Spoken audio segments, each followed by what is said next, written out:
The road stretches ahead, a ribbon of asphalt disappearing into the inky blackness. Swallowed by night and thick, suffocating fog, a dense blanket that muffles sound and distorts reality. Your headlights barely pierce the mist, the beams scatter and fade, offering little more than a hazy glow.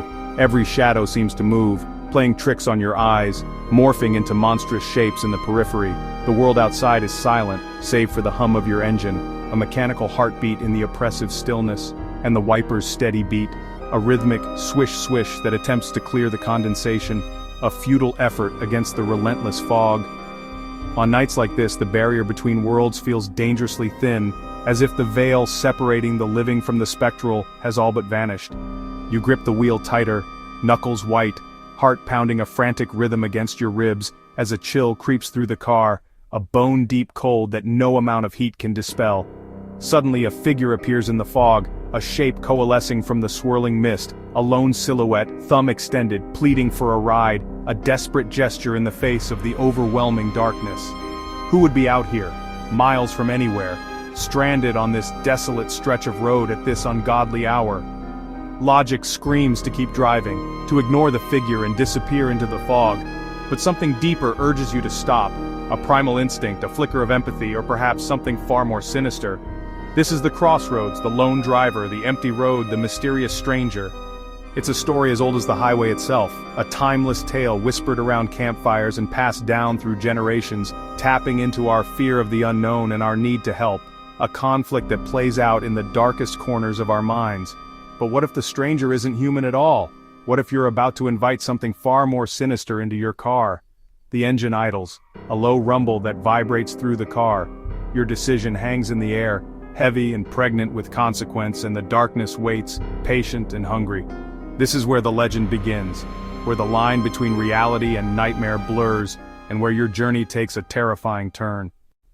The Vanishing Hitchhiker isn't just a local legend, confined to a single town or region. It's a global phenomenon, a story whispered in countless languages across the world. From the highways of America, the legendary Route 66, to the winding mountain roads of Japan, and the vast open highways of South Africa, the core of the story remains eerily similar, a constant thread in the tapestry of global folklore. A driver, often alone on a dark stretch of road, picks up a passenger, often a young woman, sometimes distressed or seeking help, but she vanishes without a trace before reaching her destination, disappearing into thin air. The seatbelt is still buckled, a silent testament. The door never opened from the inside, but the back seat is inexplicably empty, leaving the driver in stunned disbelief.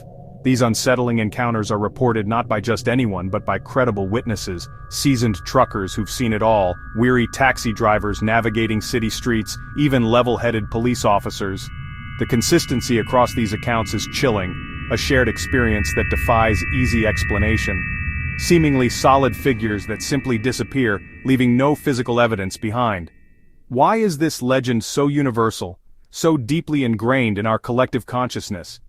It speaks to our primal fear of death, the unknown, and the unsettling idea of unfinished business, lingering regrets.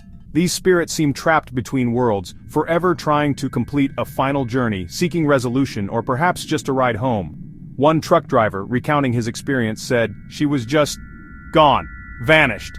I never drove that route at night again, not ever." When stories match so precisely across continents and cultures, it's far more than mere coincidence, it's a pattern, a recurring phenomenon that demands our attention. These aren't just spooky campfire tales, they're compelling evidence of something reaching out, perhaps desperately, from the other side. The world's lonely roads, those desolate stretches of asphalt, are their chosen conduits, the pathways they tread between worlds. The lingering question is, what are they trying to tell us? What message are they so desperately trying to convey? And perhaps even more unsettling, why do they keep coming back, haunting our highways night after night? Nowhere is this legend more famous than Chicago's Archer Avenue, home to Resurrection Mary.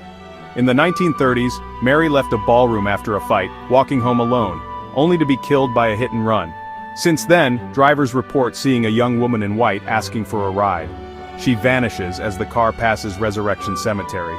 Dozens of witnesses, from cabbies to police, have filed reports. One driver even learned Mary had died years before after dropping her at her supposed home. Mary's story is a classic residual haunting, a tragic loop forever replaying. Her presence is felt in the sorrow that lingers on Archer Avenue. Resurrection. Mary is more than folklore. She's a reminder that some spirits never find peace. In Japan, the Vanishing Hitchhiker takes on a heartbreaking form, a spectral echo of profound loss. This phenomenon emerged in the wake of the devastating 2011 Tohoku tsunami, a catastrophe that reshaped the landscape and the collective psyche. Taxi drivers in cities like Ishinomaki, a region heavily impacted by the tsunami, report picking up soaking wet passengers, often late at night and in areas close to the coast. These passengers vanish mid-ride, leaving behind only a lingering sense of sorrow and unanswered questions. These tsunami ghosts are believed to be lost souls, confused and filled with grief. Their earthly lives tragically cut short. They are seeking homes that no longer exist, searching for loved ones swept away by the unforgiving waves. Many drivers, deeply moved by compassion and empathy, feel a profound duty to help these spirits find closure, offering them a moment of solace in their eternal wandering. Unlike Western ghosts, often portrayed as malevolent or vengeful, these apparitions seem acutely aware of their fate, trapped between worlds. Some have even been reported asking in hushed tones, "Have I died?" The encounters are so frequent and unsettling that some drivers, understandably, avoid certain areas after dark, fearing another spectral fare. These hauntings are inextricably tied to collective trauma, a shared wound etched into the region's soul. They serve as a spiritual echo of a national tragedy, a constant reminder of the lives lost. The drivers, in their own way, become guides, offering a final moment of connection and perhaps a sliver of peace to the lost. In Japan, the Vanishing Hitchhiker is not just a ghost story. It's a nation's grief, a palpable presence riding in the back seat, a silent passenger on a journey without end. The line between the living and the dead, the tangible and the ethereal, blurs on these haunted roads, shrouded in mist and memory. Each ride is a silent plea for peace, a testament to the enduring power of compassion in the face of unimaginable loss. In South Africa's Karoo, the Uniondale Phantom haunts a lonely stretch of the R339. In 1968, Maria Rue died in a car crash. Her fiancé survived, but her spirit lingers. Motorists report picking up a soft-spoken woman who vanishes after a few kilometers, leaving only a chill behind. Some even feel her presence on motorcycles, hands on shoulders, a helmet tapping, then nothing. Unlike other ghosts, the Uniondale Phantom sometimes laughs or screams before disappearing. Her haunting is active, unsettling, and deeply woven into local culture. The town of Uniondale even honors her with a festival.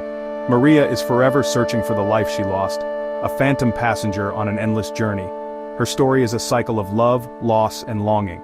On the R339, she is a permanent resident of the road. The living and the dead share the highway.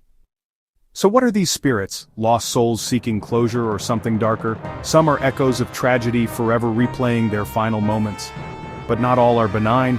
Folklore warns of entities that mimic the lost, feeding on fear. One witness said it didn't feel sad, it felt hungry.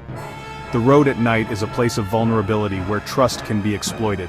The vanishing act may not be peaceful, it could be predatory. These stories remind us we're not always in control. Forces we don't understand move in the darkness. Next time you see a lone figure on a deserted road, ask yourself, who or what are you letting in? The choice is yours, but the consequences may linger long after the ride ends.